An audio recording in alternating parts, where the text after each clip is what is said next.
ধৈর্য ধারণ করুন। মহান আল্লাহ বলেন, ওয়াকিমুস সালাত লিযিকরি, পৃথিবীর মানুষ তোমরা সালাত আদায় করো আমাকে ডাকার জন্য।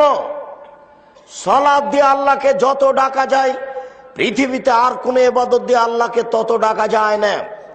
মহান আল্লাহ বলেন, ইন্নাস সালাতা তানহা আনিল ফাহশাই ওয়াল মুনকার ওয়া লাযিকরুল্লাহি আকবার, নিশ্চয় সালাত মানুষকে অশ্লীল কাজ থেকে দূরে রাখে। নিশ্চয় সালাত আল্লাহকে ডাকার সবচেয়ে বড় মাধ্যম। আপনাকে আমি 1 মিনিটের একটা নমুনা দেখাই। সালাত মানে ডাকা। আল্লাহু আকবার বলে জানাজা শুরু করলেন। প্রথমে আউযুবিল্লাহ, বিসমিল্লাহ, তারপরে সূরা ফাতিহা, তারপরে বিসমিল্লাহ, তারপরে অন্য একটি সূরা, আল্লাহু আকবার, তারপরে দুরুদ, আল্লাহু আকবার, তারপরে বিশেষ দোয়া। দেখেন, সালাত মানে ডাকা।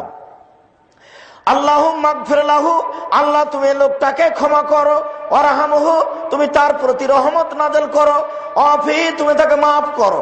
আফু আনহু, তুমি তার প্রতি নিরাপত্তা অবতীর্ণ করো। আকরিম নুজুলাহু, তুমি তাকে দামি সম্মানী খাদ্য খেতে দাও। ওয়াসমাদ খালাহু, তুমি তার থাকার জায়গা প্রশস্ত করে দাও। ওয়াগসিলু বিল মাই ওয়াসালজাল বারাদ কামা কাইতাস সাবাল আবিজমিন দানাস, তুমি তাকে ঠান্ডা স্বচ্ছ পানি দিয়ে ধুয়ে পরিষ্কার করে দাও, যেমন ভাবে সাদা কাপড়কে ময়লা থেকে ধুয়ে পরিষ্কার করা হয়। আবদালহু দারান খায়রান মিন দারিহি, দুনিয়াতে যে বাড়ি ছিল তার চেয়ে সুন্দর বাড়ি দাও। আহলান খায়রান মিন আহলিহি, দুনিয়াতে যে পরিবার ছিল তার চেয়ে সুন্দর পরিবার দাও। ওয়াজাওজান খায়রান মিন জাওজিহি, দুনিয়াতে যে স্ত্রী ছিল তার চেয়ে সুন্দর স্ত্রী দাও। ওয়াদখিলুল জান্নাহ, তুমি একে জান্নাতে প্রবেশ করো। ওয়াইদু মিন আযাবিল কবর, তুমি তাকে কবরের শাস্তি থেকে বাঁচাও। মিন আযাবিন নার, তুমি তাকে জাহান্নামের শাস্তি থেকে বাঁচাও। আল্লাহুম্মা গফির লি হাইয়িনা, আল্লাহ আমাদের যারা জীবিত তাদের তুমি ক্ষমা করে দাও। ও মাইয়েতেনা, আমাদের যারা মারা গেছে তাদের তুমি ক্ষমা করে দাও। ও শাহেদেনা, যারা জানাজায় উপস্থিত হয়েছে তাদের তুমি ক্ষমা করে দাও। ও গায়েবেনা, যারা জানাজায় উপস্থিত হতে পারেনি তাদের তুমি ক্ষমা করে দাও। ও সাগিরেনা, যারা আমাদের ছোট তাদের তুমি ক্ষমা করে দাও। ও কাবিরেনা, যারা আমাদের বড় তাদের তুমি ক্ষমা করে দাও। ও দাকারেনা, যারা আমাদের পুরুষ তাদের তুমি ক্ষমা করে দাও। ও উনসানা, যারা আমাদের মহিলা তাদের তুমি ক্ষমা করে দাও।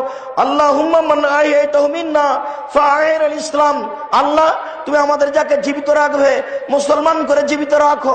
ওমান তাওফাইতাহু মিন্না ফাতাওফাল ঈমান, আল্লাহ তুমি আমাদের যাকে মারবে ইমানদার করে মারো। আল্লাহুম্মা লা তাহরিমনা আজরাহু ওয়ালা তাফতাননা বাদা, আল্লাহ এই লোকটা চলে যাওয়ার কারণে আমরা দুঃখিত হয়েছি, ব্যথিত হয়েছি, তুমি এতে আমাদের নেকি দান করো, আমাদের পথ ভ্রষ্ট করো না। আসসালামু আলাইকুম ওয়া রাহমাতুল্লাহ। আসসালামু আলাইকুম ওয়া রাহমাতুল্লাহ। সালাত মানে আল্লাহকে ডাকা। আপনাকে আমি একটা নমুনা দেখালাম। সালাত একটা আশ্চর্য ইবাদত। সালাত দিয়ে আল্লাহকে যত ডাকা যায় পৃথিবীর কোন ইবাদত দিয়ে আল্লাহকে তত ডাকা যায় না। সালাত একটা আশ্চর্য ইবাদত।